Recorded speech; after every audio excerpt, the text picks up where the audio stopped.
after I'm going to get the ball rolling by asking Maxine some questions regarding the exhibition that you've seen, and then we'll open it up as a Q&A for you to ask Maxine some things. So we're delighted to have Maxine here again with us, and I'll start by mainly talking about the exhibition and how it developed and things like that, if that's all right. So, I've got my questions here. What order am I in? Here we go. So, is there a particular artefact in the museum exhibition that still holds resonance for you? The sword. The sword. I want it back. You want it back? Yeah, I mean, it can come back. I mean, it's going to be, Yeah. but yes, the sword. Yeah. I think because it's one of the first weapons, first circle I was in, and it was the most, I don't know, impressive. Because of it, you know, Alex made it, and there was a magician's sword too that he made, which was stolen. And the censers, he made those. He worked naked in a foundry. I mean, there's daft and daft, isn't there? But, yeah, I mean, in those days he was absolutely true to his art. And so, and the censers, I mean, they were made from a bed where they had four posts, and in those days they were wooden. And people used to put their sovereigns in them, that was where they hid them, but everybody hid them, so everybody knew where they were. And Alex used them as a mould for the censers. Yeah. So, yeah, there's a strong connection, I think, because they were used not only in magic, but actually when Alex sort of, in the 60s, saw the cameras rolling and thought, oh, let's bedazzle them, and he'd get everything out and it was on show. But it didn't lose any of its essence when it was used in ritual. You know, it was used in ritual and it was also used in on film sets. But it didn't lose anything. So that in itself was a bit of magic. I think one of my favourite pieces is the chalice. And not just because I've seen it for so long in photographs from books of the back in the day, but also all the detailing. And there's a story behind the chalice as well, what it was before it was a chalice. It was a trophy cup. I can't remember where they got it from. Probably Manchester Market or something. And silver plate, and I used to have the inside plated gold because the taste of the wine was awful even when it was plated gold inside, and so our circles only ever had cheap wine because it was a waste if you bought anything expensive for them. And that chalice has been through hell and back, and I remember coming back from Old Lineage and a lady called Betty, Alex's niece, we'd all got to Old Lineage and we'd be carrying cauldron, swords, every bit of equipment. How stupid when you think about it. You know, nowadays we go to work outside and they say, well, before we have a circle, we'll have practical craft. And people say, well, what's practical craft? And I say, well, make your weapons. They're all here. You know, even if it's just a few leaves put together to put some wine in. But in those days, no, everything went up, and the police often came up to raid us, and then you'd get the witch hunters, and the edge would be full of people, and you'd know they were all there, and the ritual would begin, and the ritual voice, and it would echo all around the edge, and you could feel people, you know, tingling with it. And Alex would invite them all into the circle, and they'd all come, and he'd say, right, we're going to work for you, what do you want? And a priest would bring the ladies in, and they'd say what they want. And we got lots of letters, you know, weeks afterwards saying, I was at Old Lineage and I went into your circle and my Auntie Evelyn's corn's much better now, thank you. But the chalice, when coming back, all this stuff, carrying it in boxes and coming back, and the police had raided, and we didn't run, we walked rather smartly away. And Betty, and it started to put fences up. Well, we didn't know the edge had put fences, they put it up to stop. You used to be able to drive up, and that stopped. And then all our pathways that we knew the edge so well suddenly had barbed wire. And I suddenly saw Betty in front of me tipple over. She did a somersault, and she flattened the chalice, and she got the scarf of life on her chin. And I said, well, that's a bugger. It's a good chalice, that. And somehow it survived, and it's still a good chalice today. And it's been in many circles, and it's been loved and treasured. And people that come to see the exhibition, they come to see me and they say, well, I really enjoyed it, and you know, it's so lovely to see the censers. I used to clean those, because the witches had come, and before Circle they'd all be cleaning, but they had their pieces that they loved cleaning, and it was a purification, and it was a sacrifice for the Circle. It was an offering to the gods, not just the censer, but the work that went into it, the preparation. And so the exhibition has been good for those witches too, because many of them, well, most of them have gone on, and some have gone on to different works, no longer practicing the craft, but still in the world of magic. And they have fond memories. So it's good that the exhibition is in the right place. And I was thinking, is there an emphasis on, for initiates, to make their own tools, or is it? Oh, have you seen some of the homemade ones? Yeah. Really awful. I mean, people are lovely, but you know, they all go mad for their wands, and it's very rare that you see a really good wand. You know, one that's it's air, and to use a good one rather than they make them really clunky. You know, with heavy bits of crystal that's so heavy it couldn't represent air if it tried, and at the other end malachite and heavy duty stuff. Where wands, I always think you're working through them, you're using them to work. I actually don't believe in tools. I believe that they're there to teach you how to work without them, and you shouldn't become so obsessed with the tool. However, we use them, and they should inspire you, and they should lift you into that element. And so the majority of... Is the wand here? Yes. Yeah. And well, if you look at that, that's really quite delicate. Yeah. And when you pick it up, it's got one of the old silver button hook things on it. Yeah. It's delicate, and it makes you lighten your being to work with that element. And I think if you make your weapons, you should make them accordingly to them. To the element. If you've seen the wand in the exhibition, do you remember those Victorian boot hooks? So was it Alex put it together? Who actually? A man called Paul King. Paul King. So he's taken the handle from one of those boots and then attached it to the wooden, which I've never seen before. It's a really beautiful object. Witches were quite clever, you know. Yeah, not put recycling. Yeah, repurposing. So one thing I wanted to ask was, obviously magical tools are meant to be used. So how has it felt to see them put behind glass? Safer. Safer, yeah. Safe. And it's in the place where it should be. I believe that the museum is a central point of magical people and the general public, and they probably come and it arouses something ancestral or something in the blood comes through. And I think that these things, we hold on to them as possessions, whereas in actual fact people can come and have a look and they can say, oh, our circle's better than that.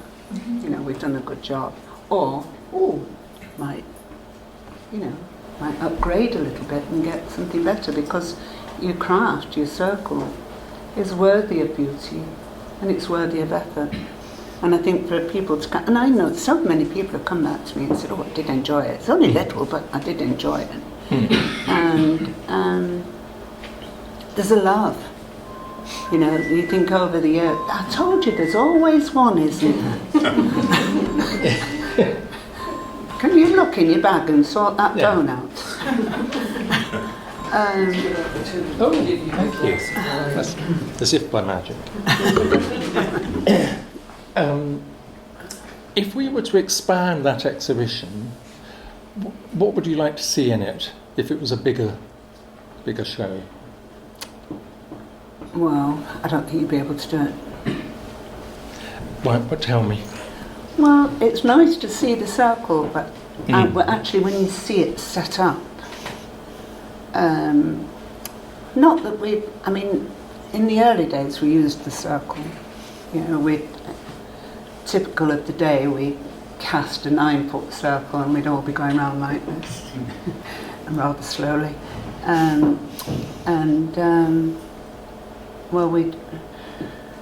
We realised we didn't have to stay within a 9-foot circle, and so we stopped using it. But to see it set up, I think, is there a picture of it set up? Yeah. Yeah. There's a picture. For those of you, it's the portable circle piece. We have a few pieces of it on the wall. The original too big one, to show. The original one was plastic. Yeah, it was plastic. And it rolled. Yeah. And it was that big. So, if we were working in somebody else's house, we'd take it and we'd just throw it down and there was your circle. But the coven over the years got bigger and bigger and bigger, and so totally impractical, unless we were doing specific work where we needed to have that circle. A lot of witches use the cords to create the circle and do it with chalk. But that's only to specific types of work that we have it. I believe in casting through walls. Cool. So over time, the Alexandrian tradition has spread and evolved and changed over the years. And so from your vantage point, how do you feel its core identity has held up? Ooh. It's a tricky one, isn't it? I kept thinking... Core identity? Yeah. I think that in the beginning, because it was Gardnerian, and slowly but surely Alex said, don't want that.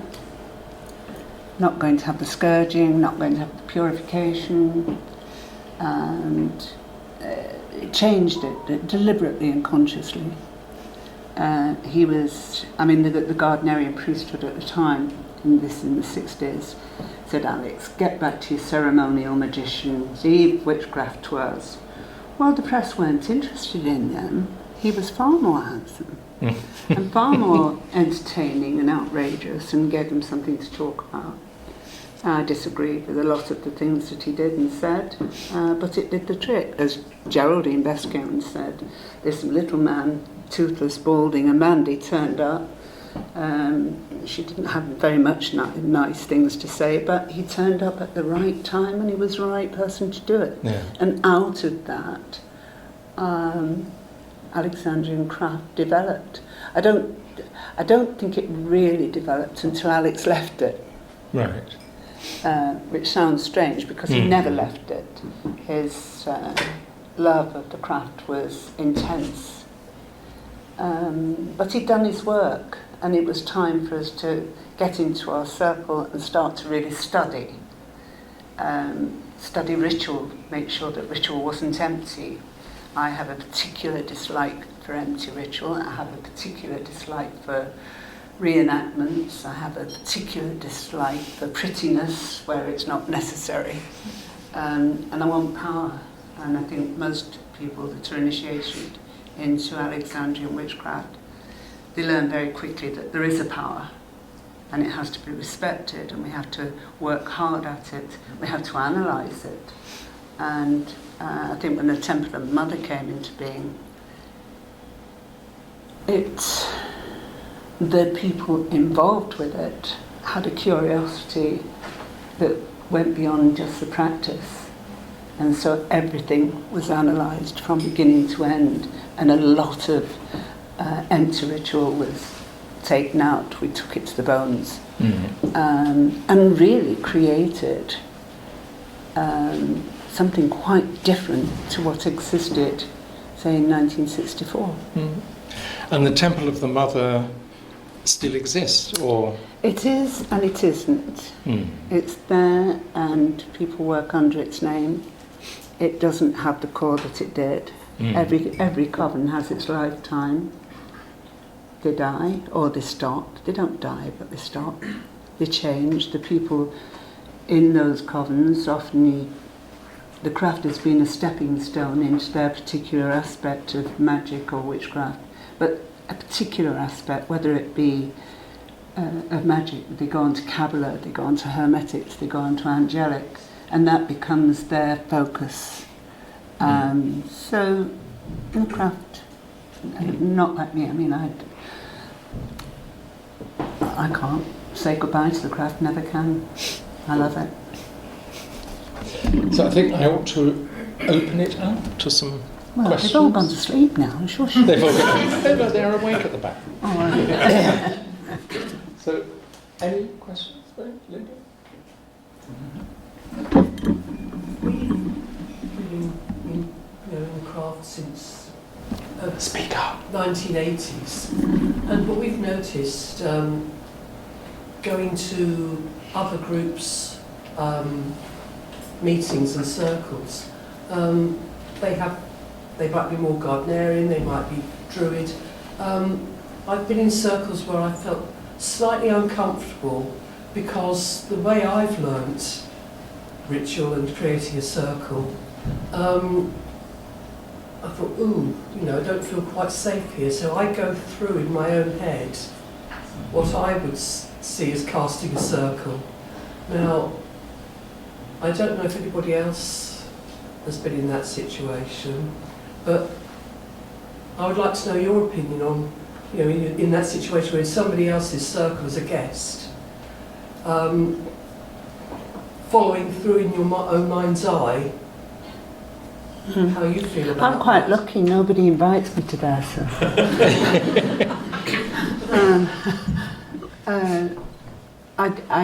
I used to be so judgmental, and I'm not anymore because I realised that the craft had to evolve, and it evolves in different ways. It's you get the counselling groups, the groups that accept all the lunatics, and my goodness, don't we need them? Those groups. So as they go in, they get the counselling, and then you get the family groups, that old bro and sis and what have you. Well, that just rubs me up the wrong way because my brothers and sisters of the art, and my relationship with them is totally different to my relationship with my blood brother and blood sisters. And I think it's far more intense because you share in that circle levels of being that you never share with your mother or your father or your brother, or it's so different. So now I can't be judgmental about those circles. There is a circle nowadays for everybody. You want to go and be counselled. There are those that, you've got mental issues.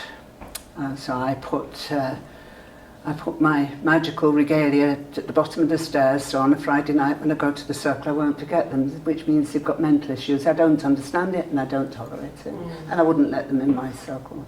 I have people come for initiation and I suspect that there's an imbalance, and there's another coven that can have them. They're not coming into mine, only because mine's tough and not an easy place to be, because it is not designed not to be easy. It's just the work that we do is intense and not safe for everybody. In fact, when just before Alex went to live in Bexhill, we'd had a case, I spoke about this the other night, a man called Andrew was initiate, and he was one of these geniuses. And in those days, the computers were massive and you walked through them. And he was very sane, but he'd been in a circle, and he was a bit peculiar afterwards. And on the Monday, he went to work and took an axe with him and smashed a computer, which in those days, you're talking a lot of money, well, as you are today, but it was new. And it got me thinking, we work in a magical sphere, which is often unpredictable. You cannot predict how that energy is going to take you or how it's going to affect you. And so I started to work on the Golden Cross of Equilibrium.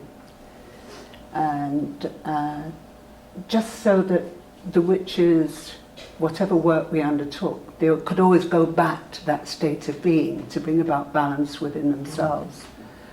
And safety has been very important to me because I've seen some really bad effects of magic. That's what I... Yeah. And so people that receive the training on the Golden Cross of Equilibrium, and if they do it well, I know they're safe. We used to, in the 60s, we used to have some terrible effects of the magic. We had one boy called John, and he had a dreadful upbringing in Ireland. The nuns had brought him up, and you know, he's badly scarred on his back and things, and in a circle. And then again, you get that sense that they're out of balance. And do you know what he did? They were doing the motorway, I think it was the M1, and they had these big steamrollers. They put the pitch down in the steamroller. He went and he lay down as it was coming so the driver couldn't see him, and he lay down and let it go. Horrendous. And we don't talk about these things because they're too horrific. But you know, nowadays everybody seems to be a bit puppy-like with magic. Oh, going into a circle, you know. It's not puppy-like, and it can. It's like we were talking about the Ouija board. You know, one of the most dangerous things, unless you know how to do it. You have your preparation prayer, you have your closing prayer. So everybody knows what's what, they know when to go, and you've got rid of them. You know, the people that have nervous breakdowns have to be 6 months after they've been playing with the Ouija board and they've forgotten about it, and then the psychiatrist comes along and says, what have you been dabbling in, especially if they've got any knowledge of the occult. So I think we sort of opened the box by curiosity and study. And I'm very glad because I loved the experience of the unpredictable and having to cope with it. It's like sitting in front of you, really. Yeah. Louise, you had a... Yeah, I was curious with the exhibition. It's quite a small space. How did you decide which objects were going to go into it? Oh, I couldn't wait to get rid of them. I wanted them in a safe place. And as I say, you know, the tools are in the craft. They're there to teach you how not to use tools. It really annoys me, you know. I was looking at somebody's ritual the other day. Oh, and they do make it complicated. And they were doing the passing of the sword, and the priest empowers the sword. Oh, what rubbish do they come up with? You learn how to do without it. You know, and then this old Alex used to say to me, he'd say, power's only loaned. And I'd say, you try taking it back. And you get these egotists, you know, that do this, the power's only loaned to the priestess and what have you. And I was speaking to one of the priestesses the other day, and I said, you know, they do, there's a beautiful rite where he hands the sword to the priestess, and there's a bit of tension there, which you want to feel that you're taking on that weapon to use. And some of the priests get really cocky, you know, it's mine, I might just loan it to you. And I said, you know, if that ever happens, there's a really good way of dealing with it. Just step back and go, oh, thou circle, and do it. You don't need these weapons. And you don't need to be in a circle where there's an egotist. Egotism is a killer of magic. It becomes control. And there's so many groups that are working today that are being controlled by egotists and abusers. Not as much, I think, as it used to be, because people are much quicker now to say, not putting up with this. Yeah. What was your question? Just like a selection of objects. Right. Yeah. That's it? Yes, thank you. Okay. If you were to compare media coverage and portrayal of witchcraft from the 70s and 80s to the vast platforms of social media today, I can't hear a word you're saying. Something.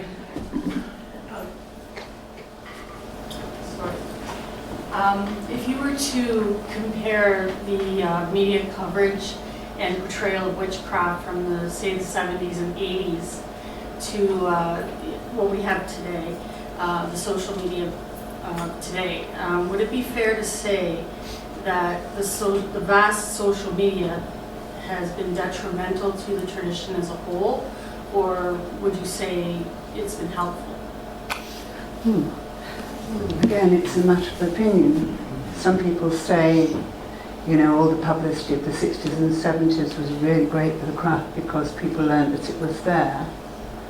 I'm actually of the opinion that I'd rather not, they didn't know it was there, because then it's the vocation that leads you. Whereas I think some people become part of the craft or initiated into the craft because it's their friends are doing it. Well, I think I'll have a bit of that as well. And that's why now there's so many there are different types of groups. You know, I'd rather be in the shadows. But it's too late now, the cat's out of the bag. Yeah. I don't know if I understood your question or whether I've answered it. I'm just wondering, some people have said that because now people, they are exposed to witchcraft, they've seen many different types, that maybe the mishmash has kind of diluted, say, the Alexandrian tradition. It's not like it had to. I mean, everything evolves, everything changes. You know, look at 20 years from now, the dilution may be complete. And you'll only get occasional practitioners, quiet groups. I mean, fortunately, there are those groups that are not public in any way and would never declare themselves anyway. And I think there will always be that type of craft. I think Alexandrian was a failure because it grew too quickly and it didn't have enough good teachers. Fortunately, those teachers now are arising through experience and practice and making the mistakes, you know, and accepting that those mistakes are their teachers. We're getting good teachers and it's happening and I'm pleased about that. Have you noticed on Halloween, TV doesn't get the witch on there now? It's old hat, they don't bother now. What are they? Well, every Halloween you get a phone call the day before. Can you come up? Yeah. And they don't do it now. It's old hat, and people are far more accepting. I mean, I never ever say to somebody, "I'm a witch," or because, you know, when I was very young and a Catholic, I never said to somebody, "I'm a Catholic." And yet you get some people that can't wait to broadcast their witchdom. It's very different. To me, being a witch is a sacred privilege. Thank you. I've got a quick, but it's not that quick actually. How can you see things developing in the next, say, decade, from where they've been to where they are now to where they could? I don't really care. Don't really care. No, it's not my job to care. Yeah. It's my job to teach. The craft will evolve.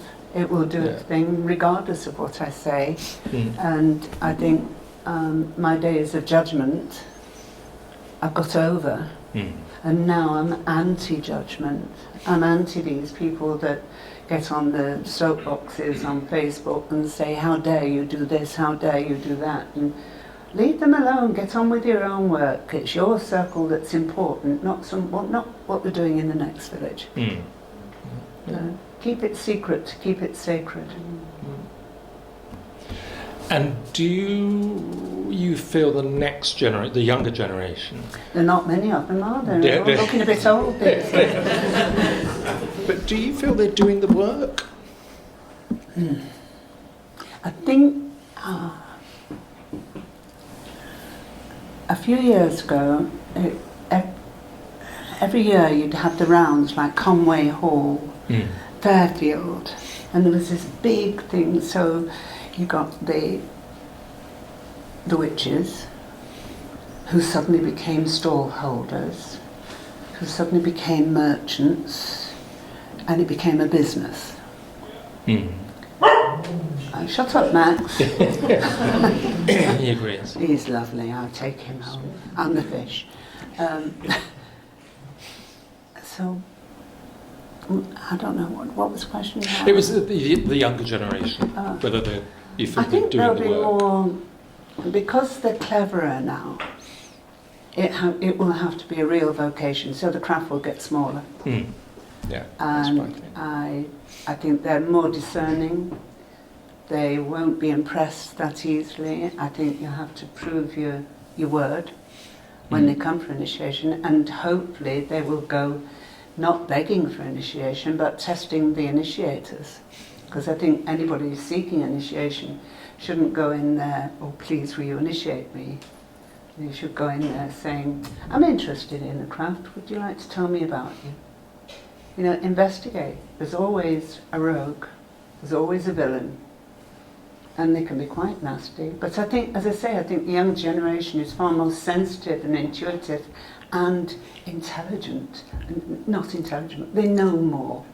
They have the knowledge at their fingertips. AI, you know, is quite the magician. Yeah. I was going to actually ask AI some earlier on. I thought, I wonder what AI would generate, but didn't have time. But anyone else? Any questions? You did promise me Yes. that you'd got them. You're Come on. turning into a bunch of fibbers. Come on. Going back to the witches becoming stallholders, guilty as charged. As we used to do the Beltane Battery and the other ones. One thing I find that's quite disappointing, and it's only because I'm a bit anal about incense and making sure that it's made properly, is the use of joss sticks. Ooh. I know. But how on earth are we going to help the youngsters understand that these things are actually really quite important? Why should we help them? They've got to ask. You know, everything in initiation, everything on the occult path is dependent on you. You know, if you find yourself in a group that's rubbish, get out of it. Really, get out of it, or question or provoke or become curious and make the group around you become curious. Getting a group to analyse the work is brilliant, well, especially when they do it properly and they keep the diaries, and then you go through the first year and the second year, and it's only after your second year of diaries that you can do the comparison notes and you can do the pattern, the failures. You know, I always say if every circle was a good circle, it'd be really boring. You know, it's really important to have those failures and those mistakes.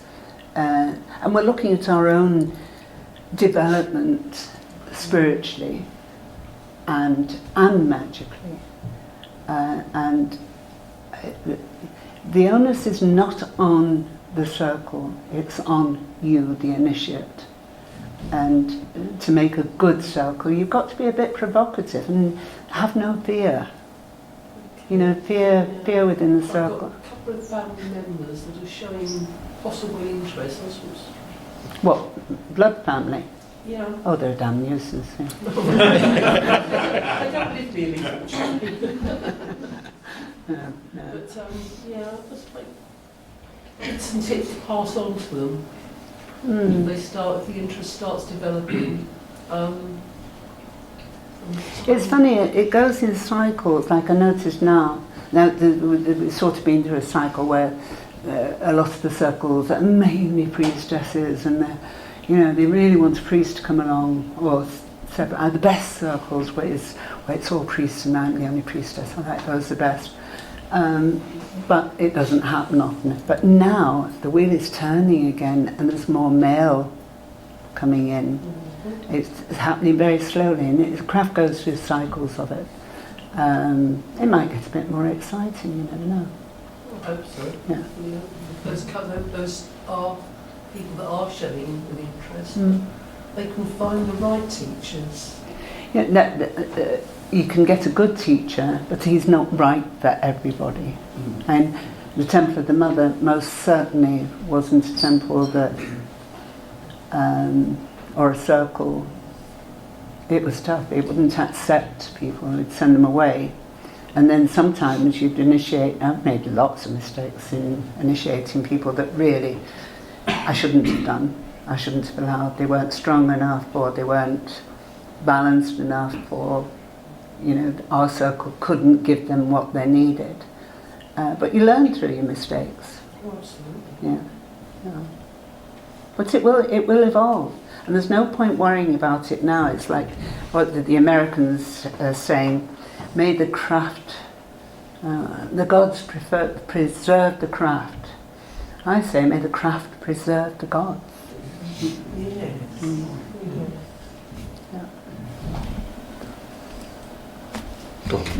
You were talking about young people coming forward. Obviously, with popular culture and the media, there's that instant witches of Instagram and all of these trends and wanting instant fixes. And I come across so many young women who are saying, I'm a witch, and they've never done any training. Are you finding there's a level of impatience with younger people? I watched something on Facebook the other day. It was in America, and it was a witchy shop. And these two young women, they'd never been initiated, but they called themselves witches. Oh, they were sensible. They really did come out with some good stuff, so, that's right for them. Mm-hmm. I'm not going to say, oh, you're not a witch because you haven't been. I used to. I used to say you had to be an initiate. Things change. I think that the initiated witch, Alex always used to say, you can see the spot of initiation, above the head, because he was an acute clairvoyant. But you get a sense about the initiated witch and the witch who hasn't gone through that particular ceremony, which in essence is an extremely powerful experience to go through, even if you knock aside the magical thing, just psychologically. It's an amazing experience, and it does mark you, and it marks you for life. And once a witch, always a witch. You can't get rid of it.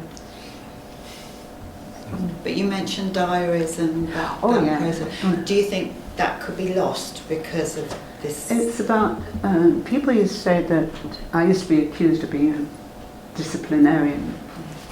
Well, I'm not, but I do expect self-discipline. There's no point. I don't like working with people in a circle who don't have that emotional discipline. I remember working for, there used to be, is it still going, Greenpeace? Yeah. Well, there's an offshoot from them. And one of our witches, a Canadian, Sean, he was a pilot on one of the ships, and they'd come up to the Russian thing, and all these dolphins were dying, and I get the phone call from the ship just before we were going into circle. He said, Maxine, we've got to do something about this, cut the nets or whatever it was. I said, basically, wait, you want the circle to work with these dolphins to get out of it, not to get caught. He said, yes, make it simple and it works. Anyway, I went into the circle and I had to build the pictures so the witches knew what they were going to work for. And there was one very beautiful young witch, and her name was Stephanie. And I suddenly heard this sobbing. Oh, for goodness sake, we're here to work, but not to emotionally weep their death before, something. And it's that sort of thing. We work on all the levels, the emotional level, the mental level, the astral level. We bring all that together, and that takes self-discipline. We need the emotion, we need that heart contact, but we mustn't be controlled by it, or else it will affect our magic, and it will weaken our magic. So the discipline comes in many respects. Like all witches, most covens have a coven scribe who records who was there, never used. Do you know, I still don't know the second name. And it always amazes me that witches know other witches' phone numbers and where they live. And it was something that we used to be very strict about. We didn't want to know his second name. We didn't want to know because that wasn't important. What was important is you came properly prepared to work in that circle. I've rambled. I've gone off. No, that was great. Thank you. All right. Freddie, you've got a... Oh, sorry. Hi. Question. Is there anything you wish you understood sooner or that you've done differently sooner within your practice in the circle? That's a good question. Do I wish I'd learned? No, you can only learn at your own pace. There's no good wishing for... I mean, I'm wishing to take those fish back to London with me. No. And all the mistakes. I think I was asked the other day about regrets. I used to regret my mistakes. Yeah, not so much about the mistakes, but maybe something that made your practice better. Well, for you. It was my mistakes, and now when I look back, I think, oh, that was a really good lesson. It was really painful at the time, and it was due to my ignorance and lack of perception. But each mistake was really worthwhile, and recording it, you know, like I believe that all witches in the first 2 years should keep their dream diaries, dated, timed, colour, black and white, peopled, not peopled, and then as you look back after 2 years, you begin to see the pattern of your dream states, whether they're predictive, whether they're health dreams, whether they're just being disturbed. But there's a pattern, and it's pupil know thyself, not just in the physical, but in all aspects of your aliveness, and that includes your dreams and your magical work, you know, to record it. And then you've got a history there of what you've come through, what mistakes that you thought you were being really clever and you were quite cocky about it. In actual fact, you were just being an egotistical prat. And it is, pupil know thyself. And we're all quite, you know, we look in the mirror and we think, yeah, I know me. No, I don't. I still don't. And I've been practicing for years and years, and I try to know my weaknesses and my strengths. But I've still got weaknesses and strengths, and it's good to know them and how I can turn a weakness. I can't necessarily turn it into a strength, but I can turn it into an asset, and that's magically and spiritually. Thank you. Oh, sorry. Go on. We keep coming back to like how you've been portrayed in the media and how you get these sensationalist articles written and stuff. But Stuart Farrar came along as a journalist sent to interview you, presumably with not much background in magic before he met you and Alex. But then, of course, he joined the craft and ended up hiving off with his own group. And I just wondered if you could tell us something about that process. Like, how did Stuart come along? What did you think of him at the time, and how did that happen? He was a damn nuisance, actually. He'd come, and we only lived in a little flat, and I've got one child now. I was pregnant with Victor, and he occupied every day for about a year, you know, tape recordings of Alex. So Alex was flattered into the book, What Witches Do. And Stuart going off was a normal part of what happens in convents. Did he have any previous experience? I don't really know. I don't know. I just find it interesting. I liked Stuart a lot. As a journalist, usually they were quite dismissive and sensationalist from the articles I've seen from the time. And well, they were about selling papers, and in those days people wanted the news of the world and the shock, horror. Yeah. And it was a different time. You don't get the articles, I don't think, so much. People aren't that interested. It was a stage. I didn't like the man. I can remember in Manchester, the News of the World would be doing another expose, or the People, this is the People on Sunday, and what's going to come out? And it would come out, and it would be, one of them was, it was a People, and it was poor little Maxine, naked underneath her robes. It's so stupid, but people, I don't know. They were, I'm not little and I'm not poor. And we're all naked. It had to go through that process. Whereas now, when people, suddenly realise the neighbours come in and they have a look round and they go, "Oh, what are you interested in?" And I'm very evasive about it, but if they're clever enough, it doesn't take them long to work out, "Oh yes, I've heard about that." And there's an acceptance. It's not the horror. And I think probably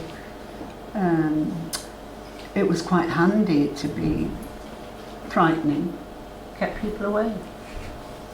I can't keep them away now.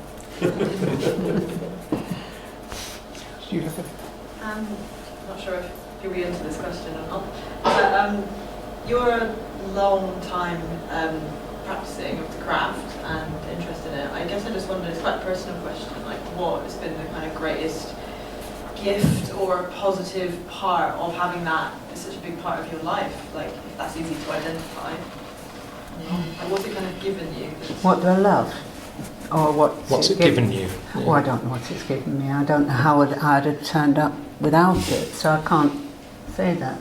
Mm-hmm. But what I love is going into that circle, creating that circle, consciously building up the energy and the power. I love the sensation, I love the feel of it, I love going into the magic and expecting it to work. It's that energy that is... I was on a boat once going up to the Russian border, and we were in a force 9 gale, and it was sort of nearly similar. Exhilaration. Exhilaration. Exhilaration. Oh yes, yeah. But nearly similar, not the same. Because you have no control really over the force 9 gale, and especially on a boat that doesn't have stabilisers. And I'd always been seasick till then, and it cured me. I'm not seasick anymore. But in a circle, I mean, not every circle is powerful. Sometimes it just doesn't happen. So you have to accept it. But once you get more used to creating the situation for power to raise, the odds are in your favour. And I'm in there. I want that power. I want to experience it. And yeah, nothing quite like it. Any more before I ask my last question? Oh, yeah, no.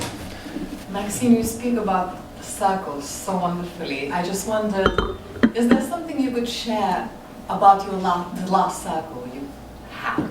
I know it's very personal, but we know sort of in the book we know about the story and about the beginnings of it. And at this point of your work, what is the last circle you had and a tiny detail of it? I couldn't possibly I couldn't tell you. Because I'm in a circle most nights before I go to bed, alone. Not really to create power of intent, but to find balance within me, have a touch of that. It's like plugging into the wall socket, really, but a gentle flow of it. I like to purify, I like to be clean, I like to think about my day and my next days and what I can do practically. I think the craft over the years has taught me kindness, which I think is sadly lacking. Good manners in the craft. I can remember when I was first initiated, there were occult laws, occult rules. For instance, if you fell out with somebody, you would never take salt with them. You know, you stuck to the rules. You didn't blast one another. Actually, they did. I mean, I was going home, I had a gentleman, a suburb friend, and his name was Brian Horrocks, and he drove a white Sunbeam, and he'd come to pick me up. And these other witches had been very threatening and sent to kill us. Very nice of them, beautifully done, and put a lot of work into it. We were driving home, and the wheel came off. Oh, wow. Yes.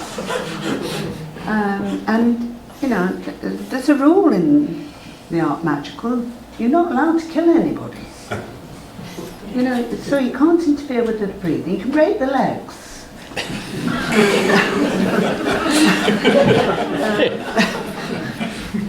You know, but in those days you were taught these rules, and most of them, when you go through them and you really study them, you actually find out that you're not allowed to do much bad.